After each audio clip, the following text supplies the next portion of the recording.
Dans Sporty News aujourd'hui, Neymar en maître de kung-fu, les billets pour le derby mancunien Val de l'Or, Edwin van der Sar de retour, Kaka et Twitter, et 50 Cent se lance dans la boxe.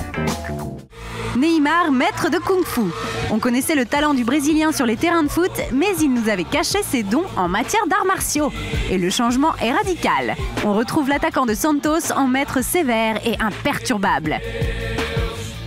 On découvre aussi un côté sage chez celui qui a l'habitude de provoquer ses adversaires avec des dribbles parfois humiliants sur les pelouses brésiliennes.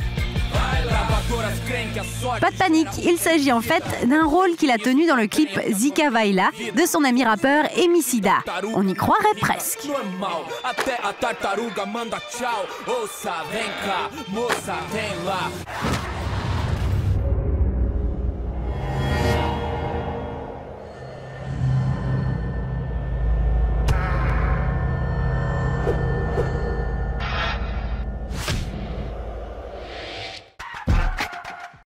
Manchester City, Manchester United, le match qui vaut de l'or. Jamais le derby de Manchester n'aura autant pesé sur le porte-monnaie des fans de football. Pour assister au choc au sommet de la Première Ligue, les supporters ont dû casser leur tirelire. Sur ce site spécialisé de revente de billets, les deux places se négociaient 2612 pounds. Après calcul, cela donne 1300 pounds la place, soit 36 fois le prix initial de 50 livres. À l'unité, les prix explosent littéralement. 1425 livres le sésame. L'enjeu et la rivalité historique entre les deux clubs expliquent en partie cette flambée des prix.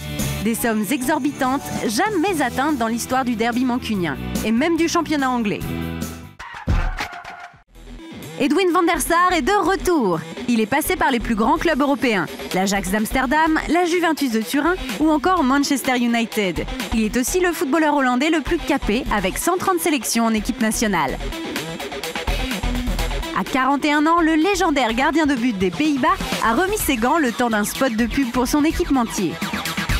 La scène se passe dans les rues d'Amsterdam et les passants sont surpris de revoir van der Sar en tenue de footballeur, lui qui est aujourd'hui consultant télé. Installé dans un but flottant, le Hollandais volant tente d'arrêter les tirs des passants. Il n'a pas perdu la main, Edwin.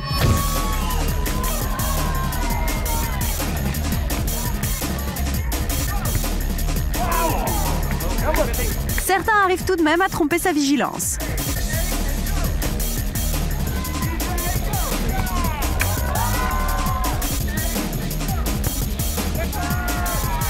Deux jeunes joueurs de l'Ajax, Vernon Anita et Kolbeinn Sigthorsson, arrivent alors pour défier l'ancienne gloire. Et il y a du chambrage dans l'air. C'est une belle manière de fêter son anniversaire. Pour ses 30 ans, le joueur du Real Madrid, Kaka, a dépassé la barre symbolique des 10 millions de followers sur Twitter. Kaka, qui se décrit comme un chrétien, mari et père qui aime le football, n'a pas oublié de saluer ses fans. Il a notamment promis de poster très prochainement une vidéo de remerciement. Le Brésilien est le sportif le plus suivi sur le réseau social, loin devant Cristiano Ronaldo ou encore LeBron James. Que ce soit en portugais, en anglais ou en espagnol, Kaka gazouille quotidiennement. Depuis son arrivée sur la planète Twitter le 17 octobre 2009, le Ballon d'Or 2007 comptabilise près de 2500 tweets. Bah oui, c'est ça, être remplaçant, ça laisse du temps pour poster plein de trucs. 50 Cent pourrait enfiler les gants. Sa carrière de rappeur est en perte de vitesse depuis quelques temps, alors en bon businessman, 50 Cent envisage une reconversion. Lors d'une conférence de presse, son ami Floyd Mayweather Jr. a déclaré que le boss de G-Unit pourrait se lancer dans la boxe. Bon, il s'agirait seulement d'être promoteur dans un premier temps. Mais Mayweather n'exclut pas la possibilité qu'il finisse par combattre un jour.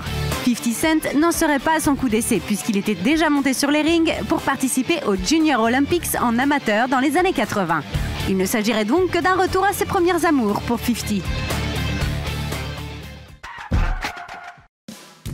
1 million de dollars, c'est la récompense promise à la jeune femme qui prouvera qu'elle a couché avec Tim Tebow avant la fin de sa première saison aux Jets de New York. C'est le site de rencontre ashleymadison.com qui a formulé cette proposition indécente. Le quarterback le plus populaire de la NFL risque de déchaîner encore plus les passions. Surtout qu'en 2009, le fervent chrétien déclarait être vierge et se préserver pour le mariage.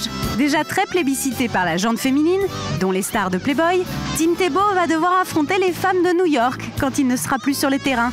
Noël Biederman, président de la société mère du site internet, garantit qu'aucun homme de sa stature ne peut tenir une année sans succomber aux tentations de cette ville. En tout cas, c'est un joli coup de pub pour le site internet qui encourage les rencontres adultères.